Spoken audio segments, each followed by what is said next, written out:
Movie villains tend to share one trait. They have smarts, and a particular level of intelligence is needed when hatching their plans to, say, amass an army, steal billions of dollars, or almost conquer the world. Of course, even the most intelligent antagonists can make a few mistakes, but there are some baddies who aren't just sloppy, they're borderline brain dead when executing their plans. So with that in mind, I'm Adam, this is What Culture, and here are 10 movie villains so dumb they deserve to fail. Number 10. Nolan Sento, Ready Player One. Ready Player One is set in a dystopian future where humanity spends most of their time in a virtual reality called the Oasis. When the system's creator Halliday reveals he'll bestow the Oasis to the first person to find 3 hidden keys, Wade Watts and his friends do what they can to find them. Hoping to maintain control over the virtual world as well as the real one, tyrannical CEO Nolan Sento does everything in his power to locate the keys. With billions at his disposal, countless henchmen, and unlimited resources, it looks like Wade doesn't have a chance at competing against Sento. The only way Wade could destabilize Sento's company long enough to find the keys is if he hacked his account. Of course, this is impossible, unless Wade happened to figure out Sento's password. Fortunately, Sento is stupid enough to leave his password beside his console for anyone to see. Why doesn't he just put it somewhere less conspicuous or have it memorized? Now, this could be a little justified if Sento's code was really long and complicated, but considering the password is B055MEN69, as in Bossmen69, there's no reason why the greedy entrepreneur is so careless about it. Number 9. Jafar Aladdin. Although Aladdin's arch-enemy Jafar is a powerful sorcerer, his greatest weapon is his mind. He effortlessly manipulates everyone around him to do his bidding, including the Sultan, the guards, and our titular hero. As such, Jafar is often perceived not just as one of the evilest Disney villains, but also among the cleverest. Well, most of the time. Jafar repeatedly shows that he's able to hypnotize the Sultan with his snake staff, so why the heck doesn't he use it on Jasmine? If Jafar is desperate to marry the princess, how come the wicked warlock doesn't brainwash her to fall in love with him? But that's not all. When Aladdin enters the palace under the guise of Ali Ababwa, it jeopardizes Jafar's plans to woo the princess and take over Agrabah. And yet, it never occurs to the royal vizier to use the scepter to convince Aladdin to leave. This plot hole is more annoying since Jafar uses the staff to enchant the Sultan, while he's standing beside Jasmine and Aladdin. If Jafar had any common sense, he could have gotten everything he ever desired with ease. And while you're watching this video, please do make sure you let us know down in the comments of which movie enemy's plan made absolutely no sense for you. And while you're there, make sure you give us a like and a subscribe. Alright, back to the list. Number 8. Sauron, the Lord of the Rings. Realizing Sauron's influence over Middle-earth would never stop until the ring was destroyed, Frodo vows to throw it into the volcano of Mount Doom, where the cursed artifact was forged. To ensure Frodo never reaches his destination, Sauron dispatches thousands of orcs, wild men, and countless other monsters on the Hobbit and his kin. Even though it sounds like Sauron has taken serious countermeasures to emerge triumphant, there's one huge flaw in his plan. If Mount Doom is the only place where the One Ring can be destroyed, why isn't it protected? With Sauron's unlimited army, surely he could have spared a few goblins, wargs, or a Nazgul to secure the volcano. Better still, why does Mount Doom have an entrance in the first place? Why didn't Sauron order a few trolls to seal it up? He could have at least installed a gate or something, a nice little gate with a postbox on that says Mount Doom, that would have been really nice, but no. Number 7. Larry Vaughn, Jaws. In Steven Spielberg's career-defining blockbuster, the citizens of Amity Island are horrified to learn a great white resides in their waters. When the shark kills several swimmers, Sheriff Brody and his crew take it upon themselves to slaughter the toothy beastie. Even though the shark is one of the most terrifying monsters in cinema, it's not really a villain. The overgrown fishy is eating people out of instinct, not malice. If anyone in Jaws deserves to be labeled a villain, it's Mayor Larry Vaughn. Desperate to make money out of tourism, the sleazy mayor refuses to close the town's beaches. Not only that, he encourages everyone to flock to the sea, knowing full well it's inhabited by a man-eating shark. When Brody finds a dead tiger shark, Vaughn pretends it's the creature that terrorized Amity Island, despite the fact he knows the culprit is a great white. In Vaughn's mind, his actions are completely justified. After all, the town's revenue will dry up if Brody scares away the tourists with reports of a killer shark. But do you know what else will cause the town to lose money? A killer shark! If Vaughn closed the beach long enough for Brody to dispose of the threat, he'd have nothing to worry about. Number 6. Lars Thorwald, Rear Window. In Rear Window, professional photographer Jeff finds himself confined to a wheelchair for several weeks. To keep himself busy, he looks outside his window and studies the day-to-day activities of his neighbors. When he suspects one of the tenants, Lars Thorwald, murdered his wife, Jeff tries to confirm his suspicions. When Thorwald learns Jeff is spying on him during the third act, he confronts the photographer in his apartment, preparing to kill him. As Thorwald approaches him, Jeff sets off a camera flashbulb, momentarily blinding the intruder. Jeff does this 4 times, stunning Thorwald long enough for the police to arrive and arrest him.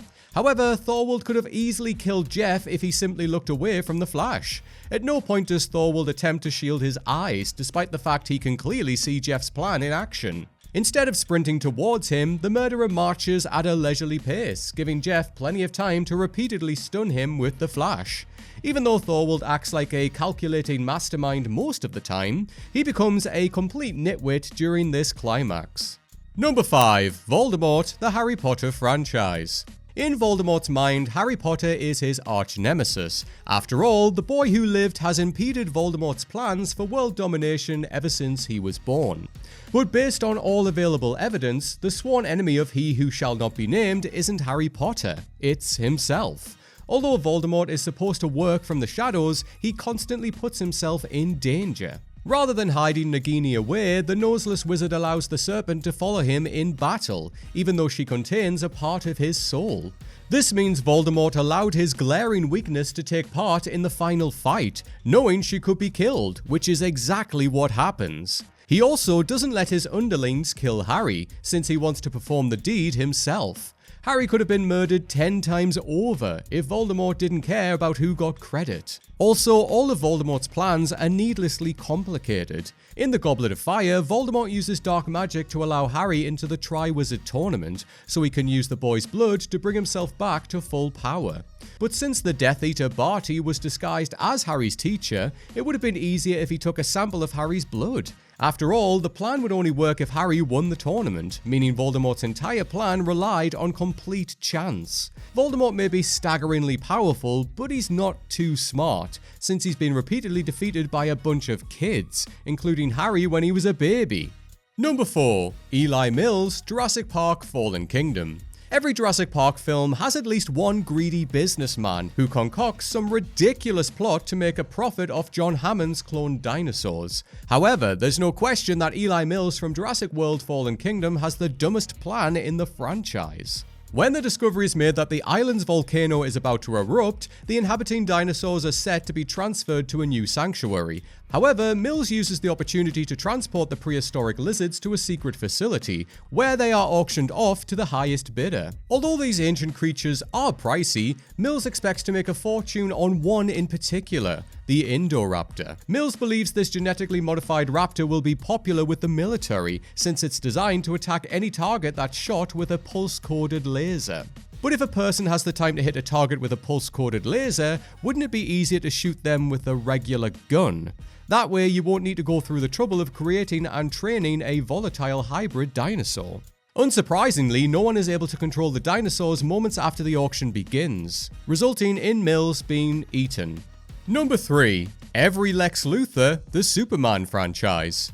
Lex Luther is considered to be one of the smartest people, not just in comics, but in all of storytelling. That's why it's ironic how every iteration of Superman's nemesis acts like a dummy in each live-action film adaptation. In the original Superman, Luther manipulates the Man of Steel to open a lead box containing kryptonite, leaving him severely weakened. Instead of killing his arch-rival then and there, Lex walks away, allowing his minion to rescue him.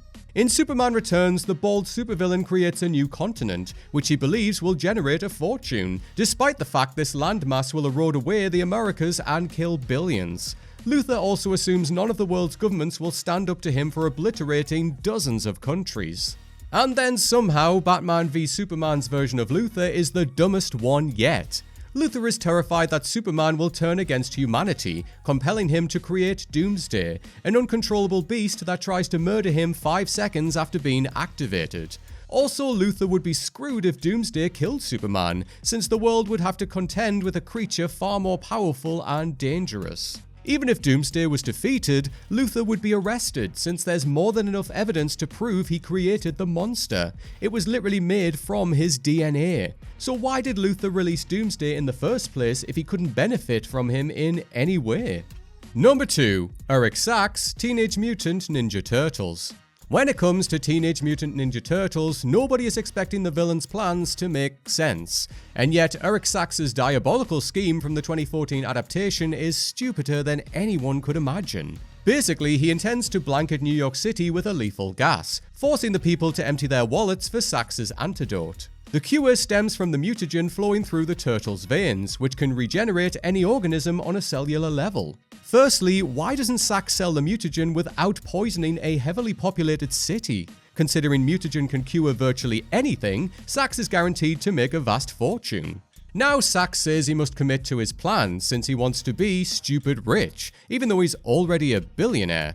However, he's guaranteed to make less money since he's wasting God knows how much to manufacture the deadly virus. Sachs also explains that he won't offer the mutagen for 30 days, giving the virus enough time to kill millions of people. Where's the logic in that? The mutagen isn't going to work on the dead, is it? Number 1. Every Bond villain, James Bond franchise. Throughout James Bond's astounding career, 007 has faced visionary scientists, self-made billionaires, criminal masterminds, mathematical prodigies, hackers, and terrorist leaders. Despite how vastly intelligent these villains are, the 00 agent always comes out on top.